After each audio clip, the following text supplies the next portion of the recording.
اللہ الرحمن الرحیم۔ جدید مسائل اور ان کا حل۔ کورونا کے مسائل میں مسئلہ نمبر 9، طلباء سے لاک ڈاؤن اور کورونا کی چھٹیوں کی فیس لینا جائز ہے یا نہیں۔ اگر اسکول یا مدرسہ لاک ڈاؤن اور کورونا کے درمیان آن لائن پڑھا رہا تھا تو اس صورت میں اسکول اور مدرسے والوں کے لیے جائز ہے کہ وہ طلباء سے ان چھٹیوں کی فیس وصول کریں، اور اگر وہ ان دنوں میں آن لائن پڑھائی نہیں کر رہا تھا بلکہ چھٹیاں تھیں تو اس صورت میں دیکھا جائے گا کہ اس اسکول یا مدرسے کا پہلے سے کیا اصول ہے۔ اگر ان کا پہلے سے یہ اصول ہو کہ وہ چھٹیوں کی فیس بھی وصول کرتے ہیں تو ان کے لیے فیس وصول کرنا جائز ہوگا، اور اگر ایسا کوئی اصول نہیں ہے تو پھر چھٹیوں کی فیس وصول کرنا جائز نہیں ہے۔ لاک ڈاؤن اور کورونا کی چھٹیوں میں اساتذہ کو تنخواہ دینا۔ اگر اساتذہ کرام کے ساتھ یہ معاہدہ ہوا ہے کہ ہر مہینے ان کو مستقل تنخواہ ملے گی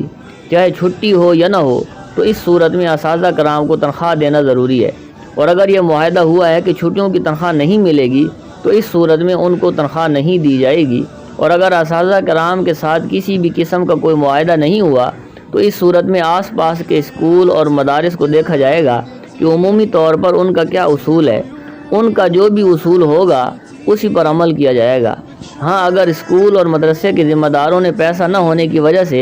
اساتذہ کو اطلاع کر دی کہ آپ کو تنخواہ نہیں ملے گی تو پھر آئندہ دنوں کی تنخواہ اسکول اور مدرسہ کے ذمہ لازم نہیں ہوگی۔ البتہ کورونا اور لاک ڈاؤن کے دنوں کی فیسوں اور تنخواہوں میں زیادہ سختی نہیں کرنی چاہیے کیونکہ ان دنوں میں کام کاج بند رہتے ہیں۔ اب ان مسائل کے حوالہ جات ملاحظہ فرمائیں۔ إن غبت سموني القتيل كلي على بعضي فداك إن غبت سموني القتيل يا نبض قلبي والوجود يا روح عمري يا الودود يا أغلى من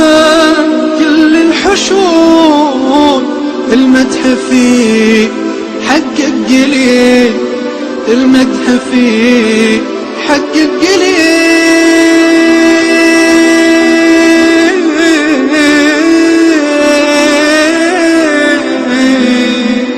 أمي كل فداك